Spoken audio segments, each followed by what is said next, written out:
दोस्तों, कहते हैं कि यदि किसी जातक ने गत जन्म में अपने पिता के प्रति कोई अपराध किया है तो उसे इस जन्म में संतान कष्ट होता है। वैवाहिक बंधन में बंध चुके लोगों की तमन्ना होती है कि उसके जीवन में खुशियां बरकरार रहे, फिर चाहे वह सुख शांति से जुड़ी हो या फिर धन संपत्ति से जुड़ी हो। इन्हीं में से एक प्रमुख चीज संतान भी है, जिसके बिना शादीशुदा जीवन और पारिवारिक सुख अधूरा रहता है। लेकिन कई बार लोगों को इस सुख की प्राप्ति बहुत देर से होती है। ज्योतिषी मानक के अनुसार वैसे तो कई तरह के श्राप या योग बताए गए हैं, जिसके चलते पहले तो संतान नहीं होती है, संतान हो जाती है तो संतान को कष्ट होता है या संतान की मृत्यु भी हो सकती है। पराशर संहिता में भी कुछ इसी तरह के श्रापों का वर्णन किया गया है। नंबर 1, सर्प श्राप। इस शाप के प्रमुख 8 योग या प्रकार बताए गए हैं। यह योग राहु के कारण बनता है। इसके लिए नाग प्रतिमा बनाकर विधि पूर्वक पूजा की जाए और अंत में हवन कर दान किया जाए तो इस श्राप का प्रभाव नष्ट हो जाता है। इससे नागराज प्रसन्न होकर कुल की वृद्धि करते हैं। नंबर 2, पितृश्राप। कहते हैं कि यदि किसी जातक ने गत जन्म में अपने पिता के प्रति कोई अपराध किया है तो उसे इस जन्म संतान कष्ट होता है। यह कुल मिलाकर 11 योग दोष है। यह दोष या योग सूर्य से संबंधित है। इसके अलावा अष्टम स्थान में राहु या अष्टमेश राहु के पापाकांत हो तो इसका पितृदोष या पितृश्राप भी कहा गया है। इसके उपाय हेतु पितृश्राद्ध करना चाहिए। नंबर 3, मातृश्राप। ज्योतिषी मान्यता के अनुसार पंचमेश और चंद्रमा के संबंध पर आधारित यह योग बनता है। मंगल, शनि और राहु से बनने वाले यह कुल 13 प्रकार के योग है।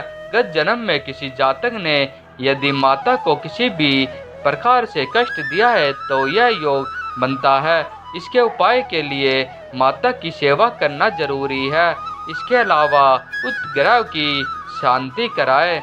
नंबर 4, भातृश्राप। यह योग भी कुल 13 प्रकार का है, जो कि पंचम भाव मंगल और राहु के चलते बनता है।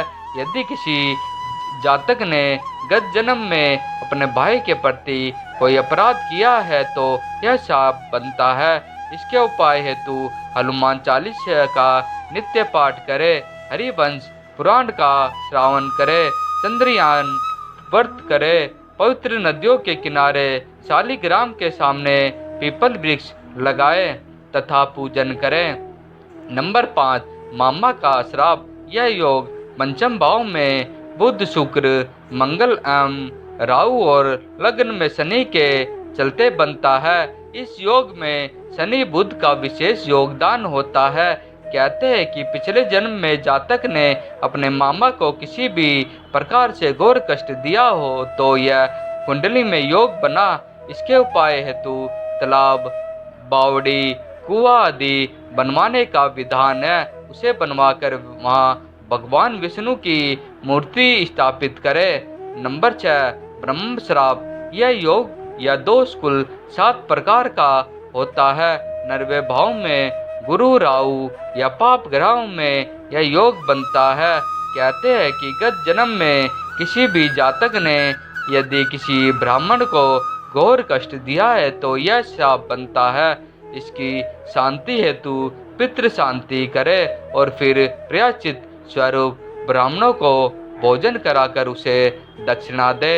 नंबर 7, पत्नी का श्राप। यह कुल 11 प्रकार का दोष या योग है, जो सप्तम भाव में पाप ग्रहों के चलते बनता है। कहा जाता है कि यदि किसी जातक ने गत जन्म में अपनी पत्नी को मृत्यु तुल्य कष्ट दिया होगा तो ही यह योग बना। इसके उपाय हेतु कन्याओं को भोज कराए और किसी कन्या का विवाह कराए। नंबर 8, प्रेत श्राप। यह कुल 9 योग बनाए गए हैं। खासकर यह दोष सूर्य और 9वें भाव से संबंधित है। कहते हैं कि जो जातक अपने पितरों का श्राद्ध नहीं करता वह अगले जन्म में निसंतान हो सकता है।